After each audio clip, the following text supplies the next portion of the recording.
Okay, everybody. Thank you so much for joining us.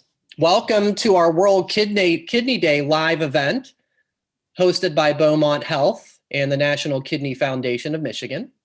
My name is Brian Christie. I will be moderating the event today. We are happy to have you join us to learn more about living well with kidney disease, which is the theme for World Kidney Day this year. World Kidney Day is a global campaign aimed at raising awareness of the importance of our kidneys. This event is one of hundreds more taking place across the world today and throughout the month of March. So today you're going to be hearing from experts including a nephrologist, a dietitian, and a person living with kidney disease. Throughout the event, our panelists will share effective strategies for living with kidney disease, the latest statistics, nutrition tips, how COVID has impacted the kidney community, and much more. There will be plenty of time for questions too. And just before we hear from our first speaker, I want to let you know a little bit about the two organizations hosting the event. So Beaumont Health is Michigan's largest healthcare system and is the most preferred for healthcare in Southeast Michigan. According to NRC Health Survey data, the not-for-profit organization was created to provide patients with greater access to compassionate, extraordinary care every day. The nephrology program at Beaumont Hospital Royal Oak is nationally ranked by the U.S. News and World Report. And Beaumont Health's multi-organ transplantation program offers the latest technology and minimally invasive surgical techniques for kidney and liver procedures with a team comprised of highly trained surgeons, anesthesiologists, nurses, technicians, kidney specialists, liver specialists, social workers, dietitians, and financial consultants. Since Beaumont kidney transplant program began in 1972, surgical teams have helped more than 2,500 patients. The mission of the National Kidney Foundation of Michigan is to prevent kidney disease and improve the quality of life for those living with it. The NKFM directly touches the lives of more than 75,000 people each year through programs and patient services. Our efforts also focus on changing legislation, ensuring quality care for patients, and advancing medical knowledge. We continue to educate the public about kidney disease, diabetes, hypertension, and obesity, and we work to increase awareness of the critical need for organ and tissue donations. For the past 13 years, Charity Navigator, the nation's leading nonprofit evaluator, has recognized the NKFM with its highest rating of 4 stars for success in sound fiscal management, and the NKFM receives the highest platinum level ranking from GuideStar year after year. The foundation has accomplished such successes with the help and generosity of the community and the people we serve. Just a reminder that everyone is muted, but you can ask questions by entering them in the chat, and we will have a big Q&A section of this program as we continue on after our presentations. Now, let's hear from our panelists. Dr. Lisa Cohen is the head of the nephrology section at Beaumont Royal Oak and is the assistant professor of medicine at Oakland University School of Medicine. She is the director of the acute hemodialysis unit at the Beaumont Royal Oak campus and also the director of therapeutic apheresis. Dr. Cohen received her medical degree from the University of North Carolina and completed her nephrology training at Brigham and Women's Hospital in Boston, Massachusetts. Dr. Cohen, thank you for joining us today. Having me. So I'm going to go ahead and share my screen. There we go. So thanks for having me, everybody. I am one of the nephrologists at Beaumont Royal Oak. I take care of mostly general nephrology patients. I do work closely with the transplant division as well. And what I wanted to do is give you an overview of what your kidneys do, why they're amazing organs that are important to you, and then how we diagnose and screen for kidney disease. That's our main goal as far as working with the NKF and with the rest of our transplant, the rest of our nephrology community is to diagnose kidney disease, to help people live with it, and then if their kidney disease progresses, we hopefully can refer most of them on to transplant. So I'm just going to give you an overview of how we look at kidney disease, and then we're going to move on to our other presenters. So I just have to figure out how to continue it. Okay, so your kidneys are amazing organs, and most people don't think about them very much. We think about them a lot, but we hope that you learn a little bit about how important they are to keeping you well every day. They're two bean-shaped organs located just under your rib cage in your upper back. You can see that in the picture there, and you should give them a pat on the back today for all the important things that they do to keep you healthy.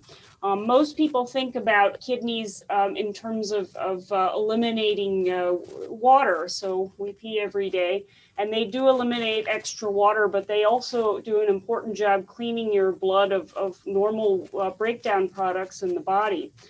So they clean your blood, they filter it, they eliminate excess water, and then they also are really critical in terms of keeping your electrolytes like your potassium, your sodium, other minerals in your body at a stable level. When you eat a banana, you have to get rid of the potassium that you eat, because otherwise the levels in the body would go out of the normal range. The kidney has an amazing ability to keep your body in a steady state. Most people don't think about some of the other functions that the kidney does, but it turns out that it's important in keeping your blood counts normal and your bones healthy as well. So they're really amazing organs that do a lot behind the scenes in your body.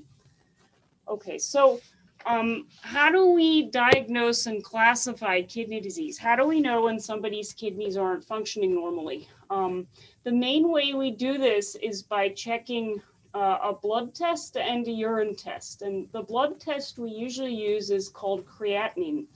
Creatinine is something that your muscles make every day, and you pee it out very steadily. So it's a good marker for us to see how well your kidneys are filtering.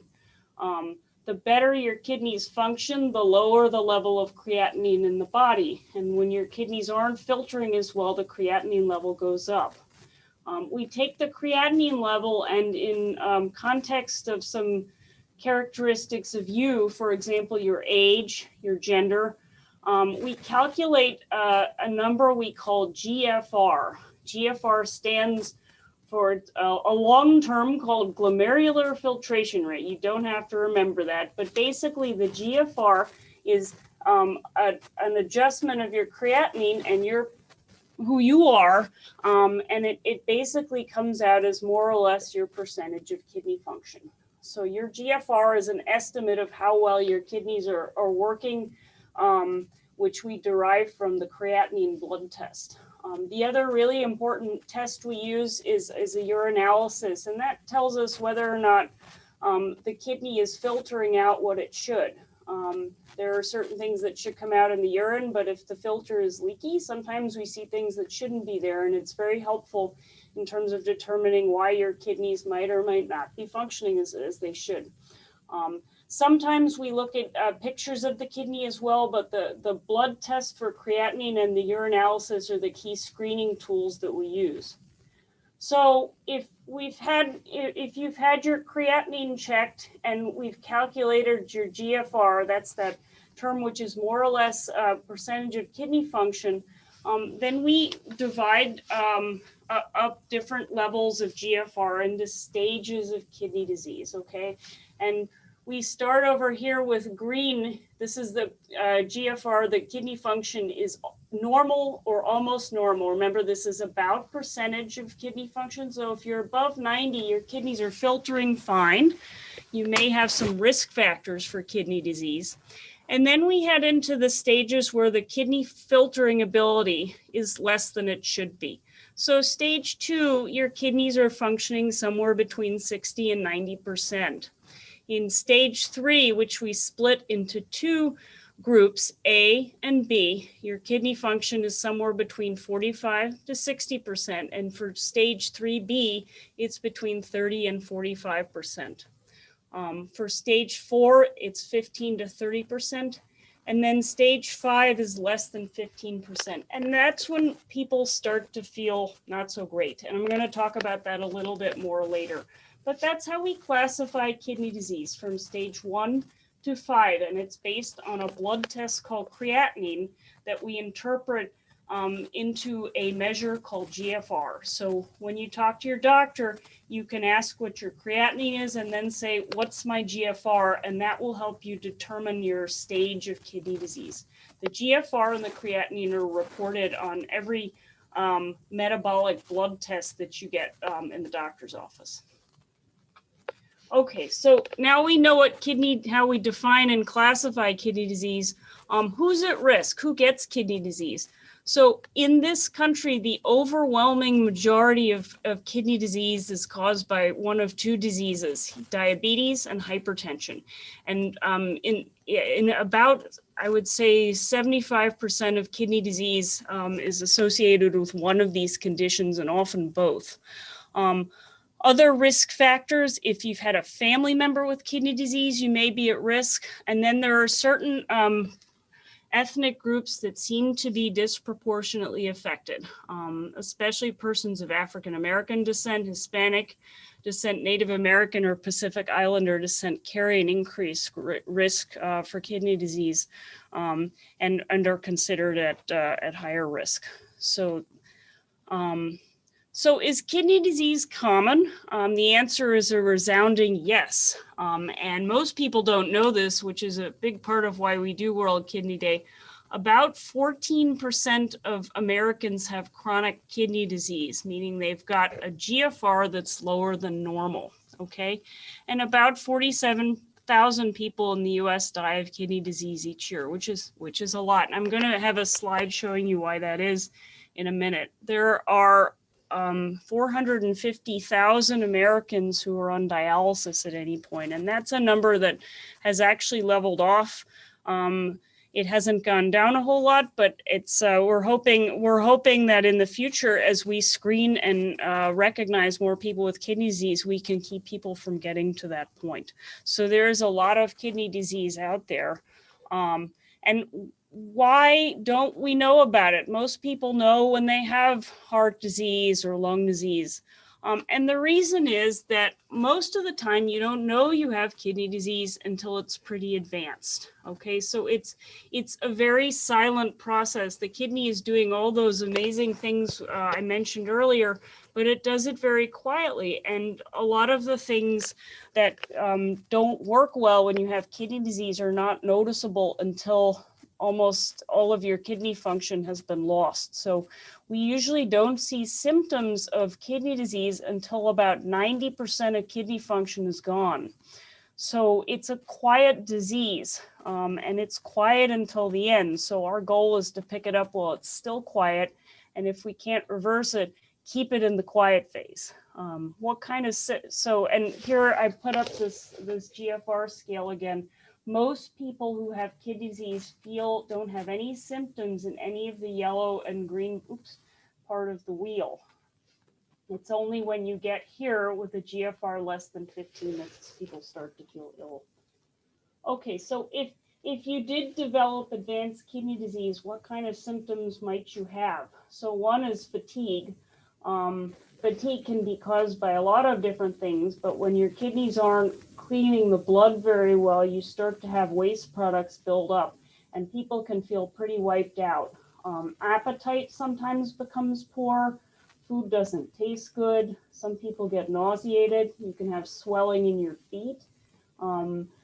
There are things that don't get cleared in through the kidneys that can make you feel itchy. You might notice a decrease in urination. And then some people feel like they're kind of cloudy when they're thinking, they get confused. But again, this doesn't happen until your kidney function is very impaired. You would not notice any of these things until your kidneys are functioning at a fraction of what they normally would. Okay. So I mentioned that there are a number of reasons why kidney health is important. And not only is it to make you feel good, to prevent those symptoms that we talked about a minute ago, but the other reason is that the kidney and the heart are good friends. And kidney health and heart health are connected. And we know that people who have kidney disease have heart disease. And we just know that by definition because the two processes are intertwined. And so when we talk about why is it important to keep your kidneys healthy, a lot of it is because kidney disease and heart disease happen together. And in fact, the main reason why people with kidney disease get sick or end up dying from kidney disease is because the heart's affected. So when you think about taking care of your heart, there are lots of things that you want to do and in terms of eating healthy, exercising, but know that while you're doing that, you're also protecting your kidneys. And if you protect your kidneys, you're going to be protecting your heart as well. Okay, so it turns out that most people who have chronic kidney disease don't know it. And the reason is that it's very quiet. We talked about how people don't know that they have a problem until the kidneys are functioning very poorly. And it turns out that fewer than 10% of people with kidney disease stage 3 know about it. So that's 9 out of 10 people who have it don't know. And fewer than 50% of people with kidney disease in the 30 to 60, in the 15 to 30% function range know that they have it. And so because it's quiet, and it's important, the best way to find out about it is to get screened. So you want to screen before things are moving too progressively and it becomes late in the game.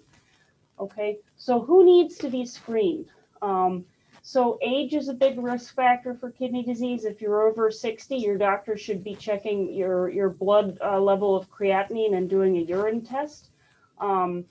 And if you have hypertension or diabetes, you need to be screened yearly with both of these tests. Part of the reason to screen for age is because a lot of diseases like hypertension, diabetes take a while to cause kidney problems. And so even if it's a slow moving process, by the time you're 60, you may have developed severe kidney disease. So if you're hypertensive, if you're diabetic, or if you have a family member with kidney disease, you should get screened with those two simple blood and urine tests. Also, people from ethnicities that have a higher risk of developing kidney disease need to be screened. What other things can you do to take care of your kidneys? Well, we just said get screened. Blood pressure is a very important part of this. Partly because hypertension can cause kidney disease, but kidney disease can also cause you to be hypertensive, and that may be the first sign that you have a problem. For those persons who aren't in the groups of patients at high risk of kidney disease, I think blood pressure screening is the most important thing you can do. So if you're not in one of those high-risk groups where you need to get a creatinine or a urinalysis at your annual physical, you do need to get a blood pressure check because that may be the first and only thing you notice in terms of developing a kidney problem. If you're diabetic, blood sugar control is key in managing and slowing the progression of diabetic kidney disease. So those are really important things to managing your kidneys. And then you will hear all about following a healthy diet and lifestyle in a minute from our dietitian, Deanna. So I'm going to end there. We'll have questions for later, but I'm going to pass over the baton. Thank you so much, Dr. Cohen. Great job. And a reminder to everyone that you are allowed to put your questions now in the chat. You don't have to wait until the Q&A section of the program. So feel free if you have any questions that you feel would be appropriate for Dr. Cohen or for any of our guests, feel free to enter them in the chat at any time. Now then, I would like to welcome in our next panelists.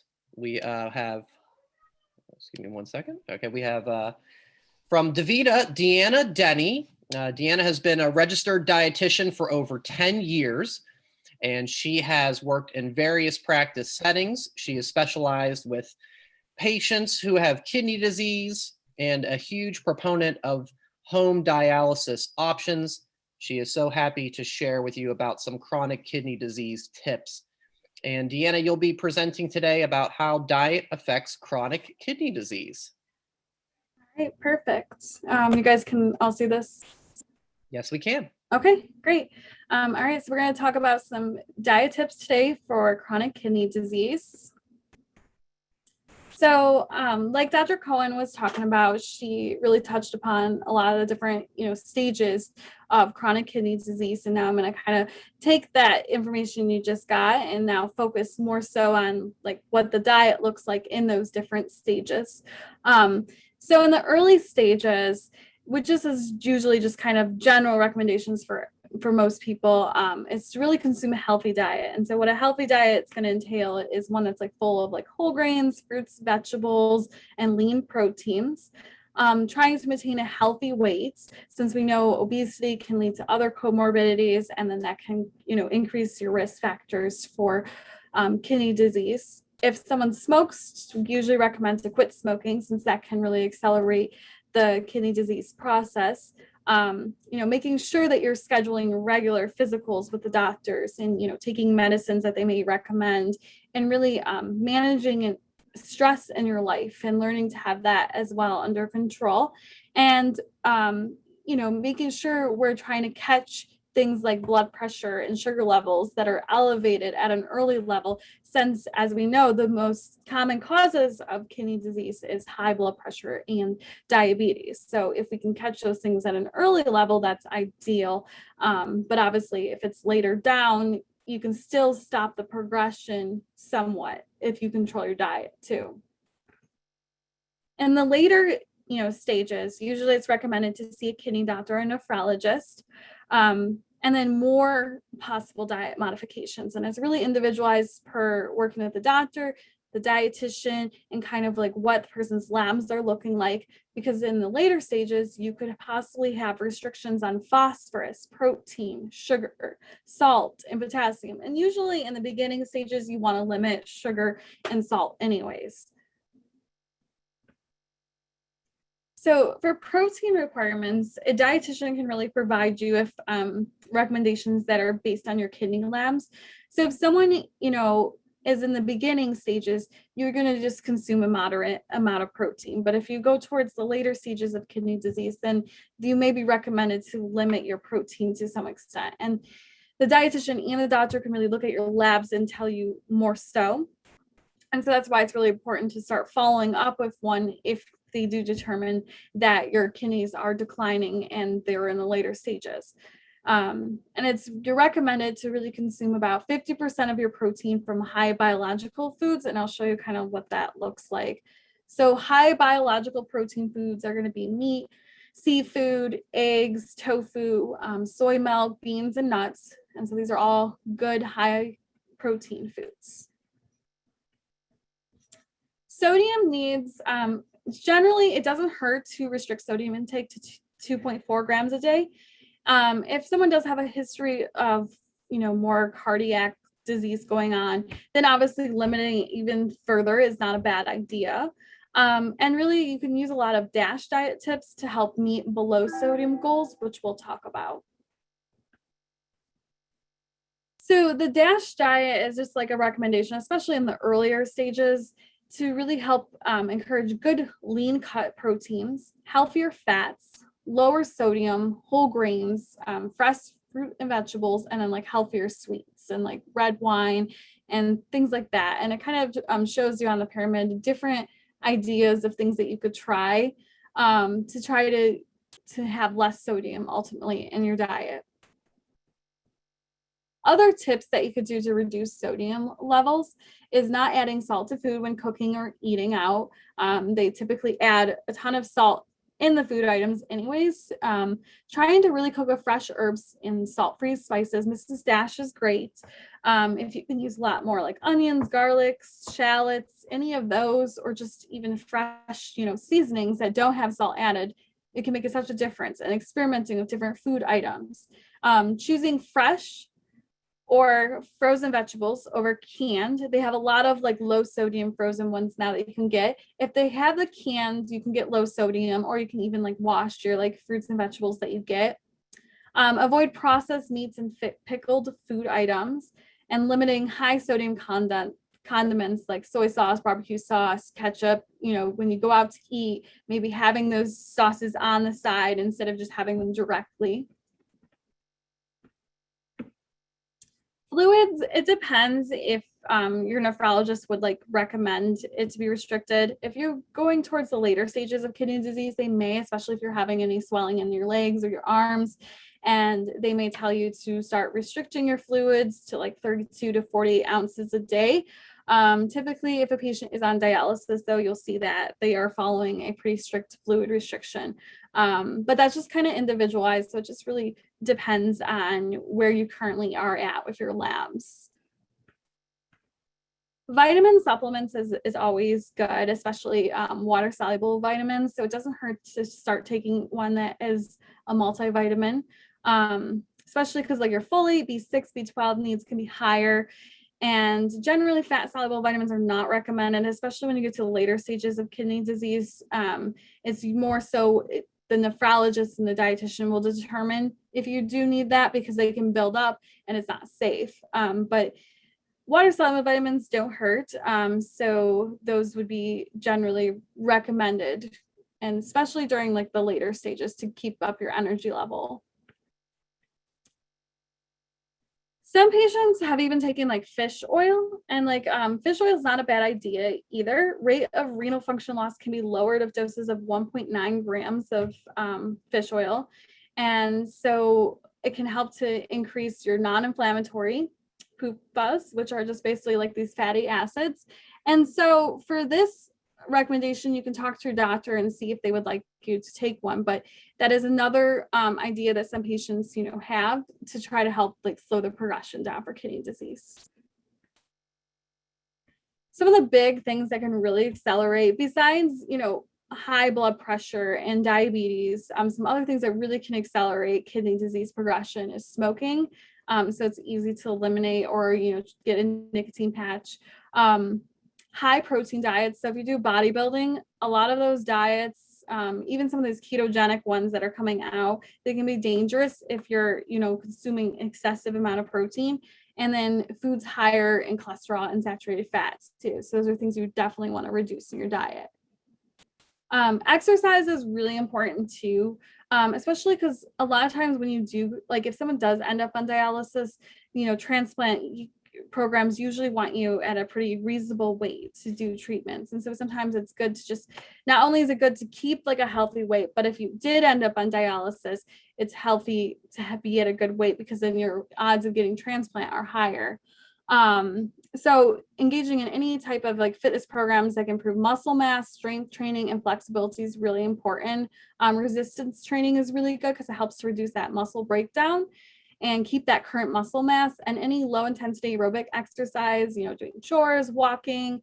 So definitely keeping some type of routine of some exercise that you try to do at least, 3 or 4 times a week. And, even touching base with your doctor and making sure that you're okay to be involved in exercise as well.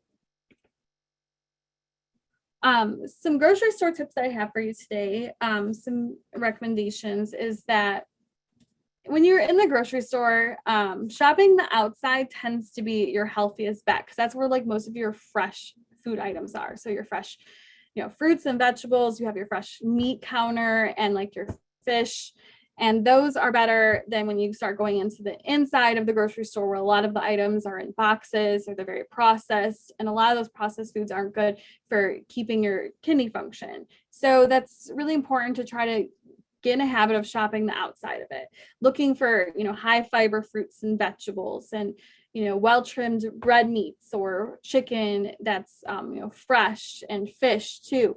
And looking, if you have to shop at the inside, looking for the low sodium alternatives, or frozen meals with like less than 600 milligrams of added sodium. So those would be some ideas.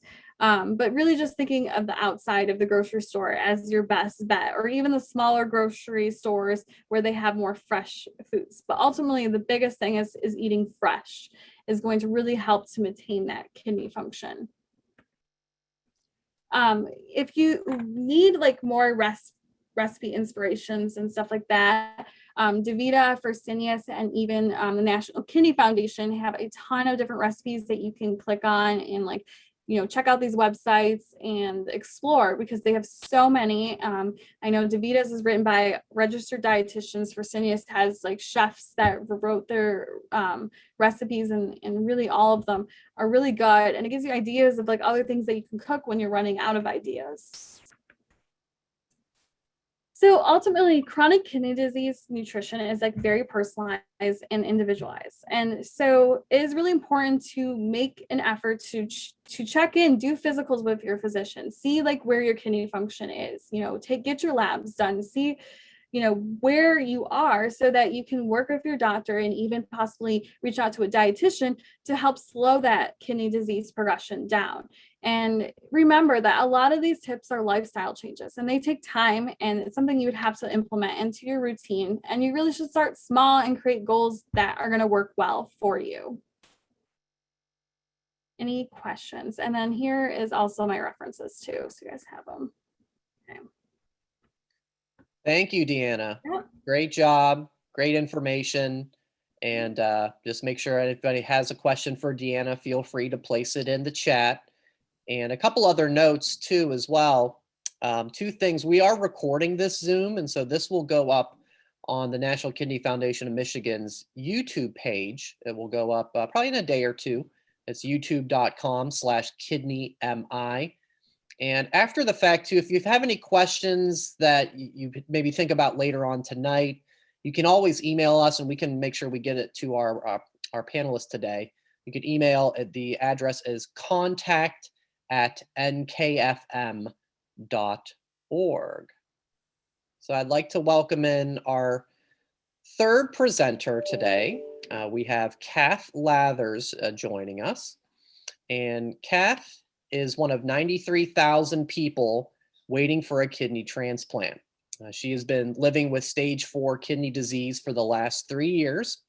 She's a 68-year-old retired artist and hospice chaplain who has not retired from life. She is a friend to many, a wife of 50 years to the same man, and a mother of one for 46 years, and a grandmother of one for 21 years. She hopes that through her willingness to share her experiences and perceptions, others will find help and insight for their own journey. Kat, thank you for taking the time to join us and to be willing to share your kidney story with us today. Thank you. Thank you for having me.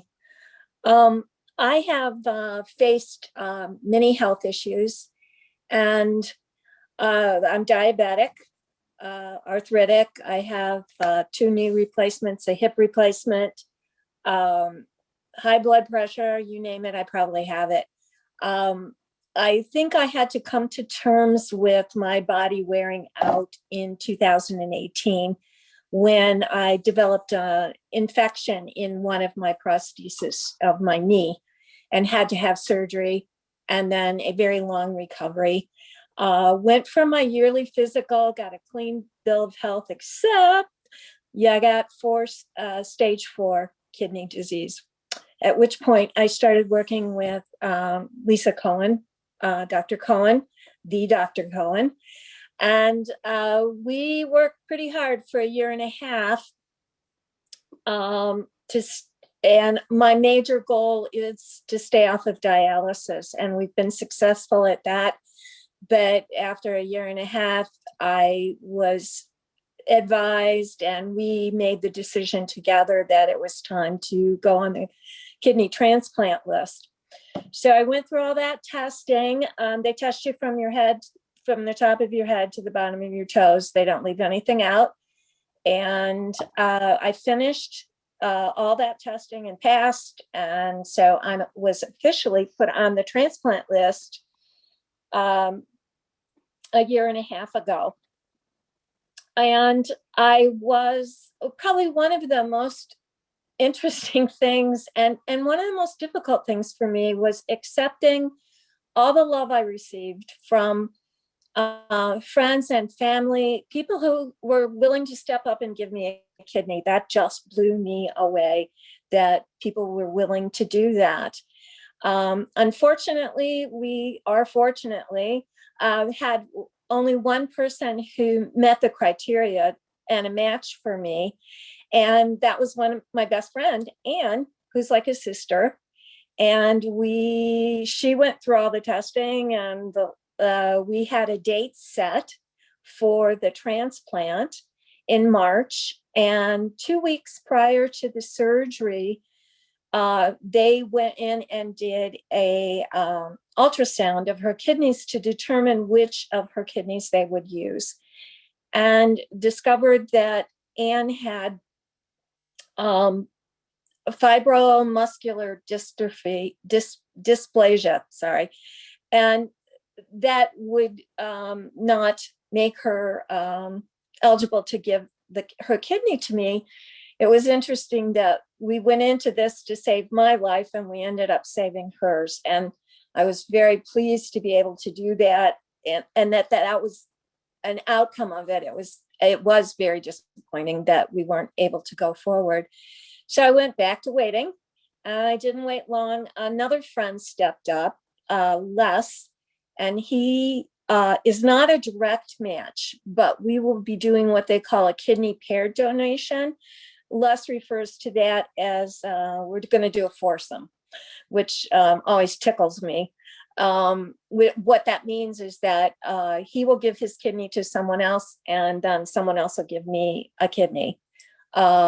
So back to waiting. Les made it through all the testing. We found out February 4th, we're a go, so we're waiting. I think for me, when I started thinking about someone's willingness to give a kidney to me, I came to feeling like I needed to really stress to them that if they were willing to do this, then I expected them in return to take really good care of themselves, both prior, but more importantly, after the surgery. And then I had this realization that I needed to take care of myself, not only in preparation for the surgery, but even after that. I had a responsibility to do that. And so my job has become to take care of myself and do a good job of that. And again, to stay off of dialysis. And so it has been about 1.5 years now of waiting, but I'm not in need of dialysis and I'm holding strong. So that's my story. It's a wonderful story, and I'm glad to hear everything is going well. Your friend Anne is doing well. Yes. I was on mute, but I'm sure I wasn't the only one who laughed at that foursome line, Kat. Yeah. I gotta admit that. Full transparency here. All right, wonderful job. So we do have a number of great questions who've been submitted to us. We had some that were submitted prior to our time today. So we're going to start off with those. I'm going to make sure all of our panelists are ready to go. Let me get the spotlight on them as well. Whoop, 1 second here. Okay. All right, there we go. All right, so our first question, prior to seeing nephrologists, there is much that a primary care physician can do to assist in limiting kidney disease. Many patients do not understand what a BUN, GFR, A1C, or creatinine level is prior to being advised they have kidney disease. Is there a reason internal medicine doctors do not include all of these tests and physicals? I have relatives that did not know until problems surfaced.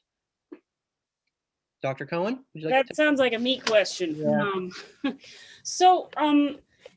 Those people who are at risk of kidney disease, which means people over 60, people have hypertension, people have diabetics, should be screened. And all of the tests that you mentioned are ones that are good screening tools. So the BUN and the creatinine are part of a basic metabolic panel. Those are routine screening tests for kidney disease. The GFR I explained was something we calculate. Those are all part of screening, and everybody in that elevated risk group for kidney disease should get a yearly blood test and then the urine test to be screened. If you're diabetic, then the hemoglobin A1C test you mentioned is also an important test, and that actually gets done quarterly. For everybody else, the question is, do you screen everybody, no matter what age or with what health problems for kidney disease? And it turns out we're not sure who really needs it. Because a lot of people who are healthy may not need to be screened. So the guidelines that we follow say that the best way to do it is to follow who's at higher risk, and that we haven't found a need to screen everybody, meaning if you're not if you don't have any health problems, do you need to have kidney blood and urine tests every year during your physical? We don't think you do. That being said, I would never turn away a request to have my kidney function tested or my urine function tested. But we know that people with hypertension, diabetes, elevated risk from their family or genetic history do need a yearly screening with a urinalysis and a blood test. Thank you, Dr. Cohen. Question number 2. For annual physicals, I read glucose should now be included along with blood pressure, heart rate, etc. Is this being done in Michigan? So on a basic metabolic panel, that's that lab where you get your electrolytes, your creatinine, and that lab called BUN, there's a glucose included. So that is part of a basic screening lab panel. The thing about glucose is it only reflects where you are when you get the blood tested. If you had a big ice cream cone right beforehand, your glucose is going to be a little different than if you hadn't had anything to eat for 12 hours. But it is a useful screening test in the sense that if your glucose is high, you need to be looked at for diabetes. And hemoglobin A1C is the other test that was mentioned. That gives us a better idea of how your sugars have been doing over the past few months or so. And that is something that people at risk for diabetes need to have done on a regular basis. And persons with diabetes also need to have multiple times per year. This next question, of course, incredibly timely. Has COVID-19 impacted kidney transplants? And if so, in what ways? I guess that goes to me again, although we have a few people with associated with the transplant division here at Beaumont on the call. So what I don't add, they're welcome to add as well. Kidney transplantation essentially shut down last March as the pandemic hit, and it was a safety issue. The last thing you want to have when you're immunosuppressed and getting a new organ is COVID. It's also the last thing that hospital staff want as well. So that was something that was shut down from the spring until the early summer. And at that point, a transplant was gradually opened up again. At this point, we've been running full steam for many months. Transplant appointments, transplant surgeries, both elective and cadaveric transplants are now running at regular speed, and there hasn't really been an issue at all with COVID risk. So we're running again. I don't know if I should feed another questioner to the punch and answer what about the vaccines. So I might as well go there. We are in strong favor of getting vaccinated. Everybody who's waiting for a transplant, everybody who has kidney disease should get vaccinated. The only people we're asking to wait are the ones who are just post-transplant. And the reason is because their immune systems are knocked down so they don't reject the new kidney, and the vaccines may not be effective in them. We think they're very safe. It's just that right after transplant, they may not work that well. Thank you, Dr. Cohen. That's certainly incredibly timely as well. The next question, what kidney disease support groups are available for patients, caregivers, and family. And I'm happy to start off talking about some of the resources that are associated with the National Kidney Foundation, and then we can turn over to our panelists if they have anything additional. One is called NKF Peers, and this connects patients who want support with someone who's been there, speaking with a trained peer mentor who can share their experience about dialysis, transplant, or living kidney donation with you. Another one is NKF Cares, and this offers support for people affected by kidney disease, organ donation, or transplantation. It's designed for patients, family members, and care partners. And there's also just a number of online communities where you can find support from others, especially in this time where you may be isolating older adults. Those are at high risk from COVID-19. This community is there to protect people from the consequences of isolation. And my associate, Marcy, she just placed some more information in the chat about these groups as well. You can find information about all of them at kidney.org.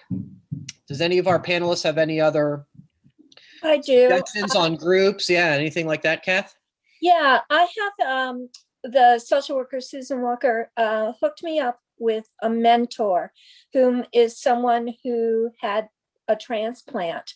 And she and I communicate probably about once a month or so, give or take, or as often as one of us feels so moved. And it's been extremely helpful to have that one-on-one camaraderie. It's been very helpful. Yeah, it's great to have those support systems when you need it. That's wonderful. Mhm. Another question that's come through is, can kidney disease be hereditary? Yes. So yes, in a couple of different ways. There are some hereditary kidney diseases where a gene is passed down from one family member to another that directly cause kidney disease. The most common one is called polycystic kidney disease, where a person starts to form lots of little cysts in the kidney, and ultimately that can lead to kidney failure. There are a couple of others that are genetic, but besides having a direct genetic link where we know what the gene is, it does seem like kidney disease runs in families. So you will sometimes see a family where 3 or 4 members have chronic kidney disease, or several uncles are on dialysis, for example. So there are more complicated genetic patterns of inheritance. But for sure, if you have a family member who has kidney disease, then you should consider yourself at increased risk too. Deanna, I wanted to bring you in too, just from your perspective as a dietitian and kind of what you see with that I imagine you're sharing with the people that you are supporting about the proper diet and techniques with exercise. And I'm wondering if people kind of have that ingrained of, well, it's hereditary, and maybe, I don't know, feeling discouraged is the word, or just kind of what you see in your day-to-day with that. Yeah, if patients know ahead of time that they do have like a hereditary condition, sometimes, that can be discouraging. But you also find like sometimes if they do eat healthy and they try to exercise, it may, slow it down from, let's say they knew they were going to have probably be on dialysis in 5 years, but maybe if they had better lifestyle choices overall, then maybe they'll get 6 or 7 years, right, instead of the 5 years. That's for sure. So like sometimes it buys you more time if you actually exercise and eat right, and even though they know that might be the inevitable future. Thank you. The next question says, I'm over 60 and I take medication for hypertension. My doc never does a urine test for my annual, just the blood test. Should I ask him for the urine test? Yes.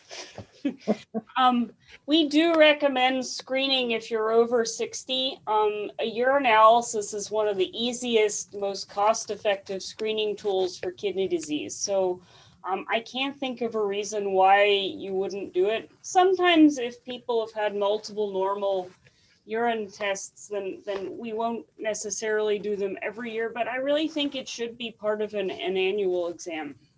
It's easy, it's effective, and there's no harm. So.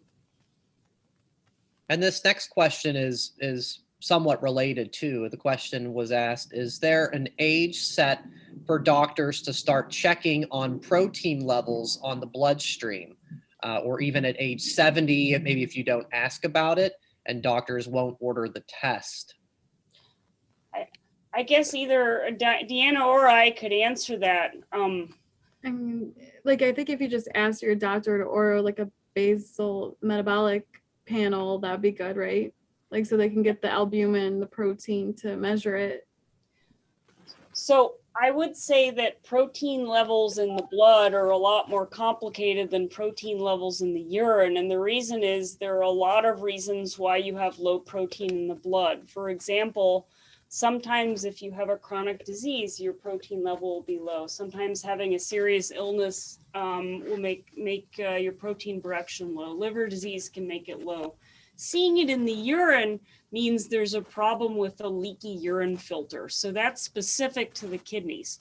A low protein in the blood could be a lot of things, and it's definitely of concern, but it isn't necessarily a kidney problem, though it could be.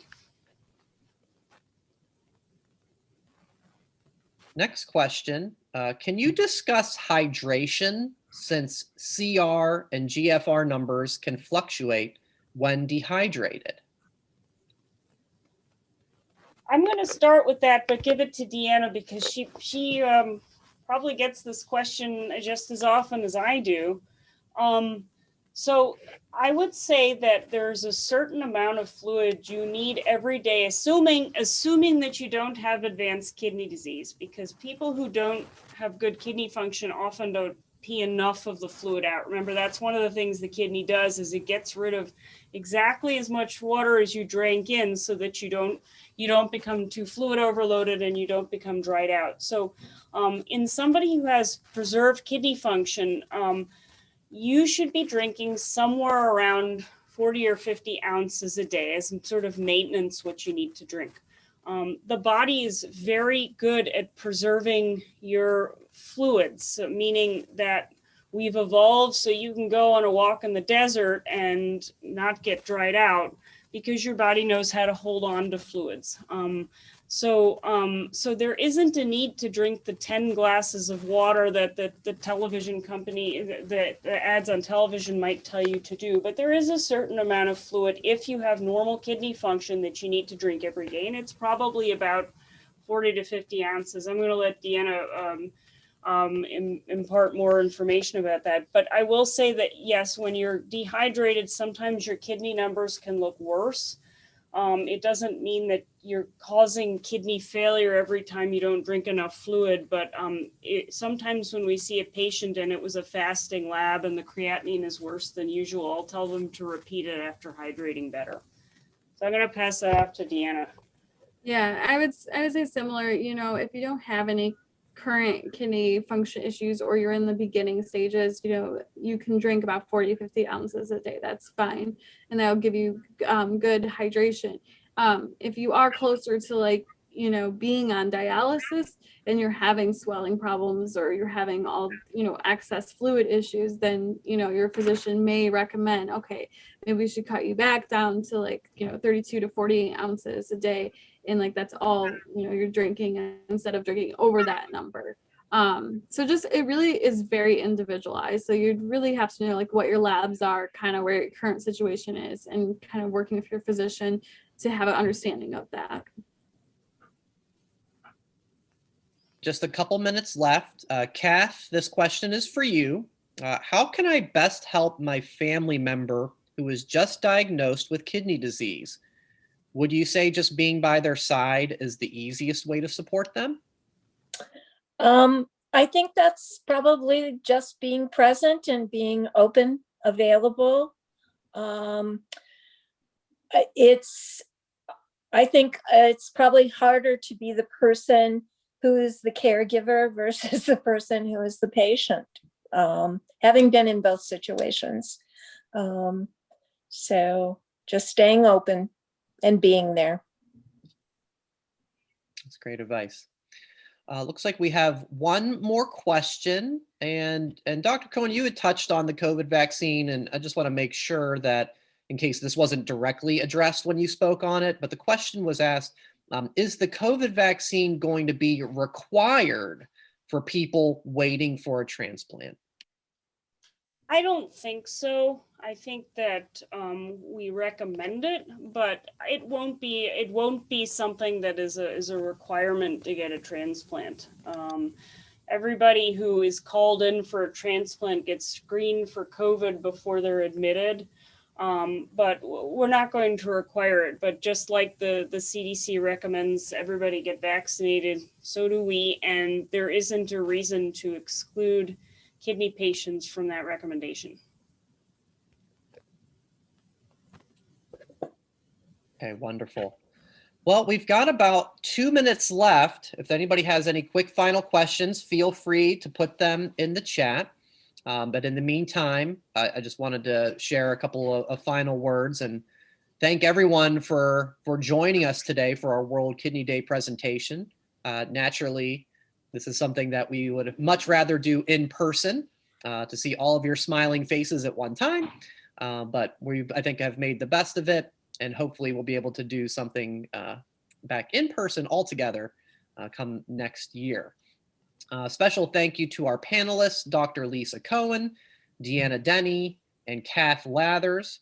Also, a special thank you to the teams at Beaumont Health and the National Kidney Foundation of Michigan for collaborating on this important program.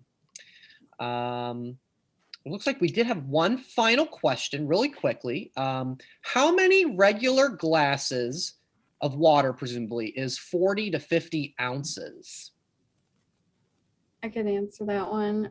So I would say if you take like an 8-ounce cup, generally you could probably do about, like 6 to 8 of those a day.